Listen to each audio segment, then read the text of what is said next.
সিরিয়াতে ইসরায়েল অবশ্যই তার প্রভাব বিস্তার করতে চেয়েছে। এই তো কয়দিন আগেও সিরিয়ার প্রেসিডেন্ট প্রাসাদের কাছে একটা লক্ষ্যবস্তুতে হামলা করেছে ইসরায়েল। কেন? তারা বলেছে যে তারা দ্রুজ যে সেখানে একটা নৃগোষ্ঠী রয়েছে তাদেরকে রক্ষা করার জন্যে এই হামলা করছে।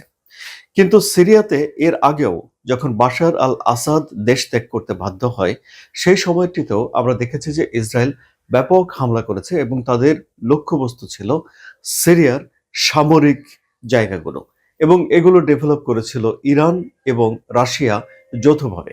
কারণ বাশার আল আসাদ সরকারের একনিষ্ঠ সমর্থক ছিল এই দুই দেশ এবং সিরিয়াকে ইরানের অক্ষশক্তির ভেতরে মানে পক্ষের একটা শক্তির ভেতরে বিবেচনা করা হতো।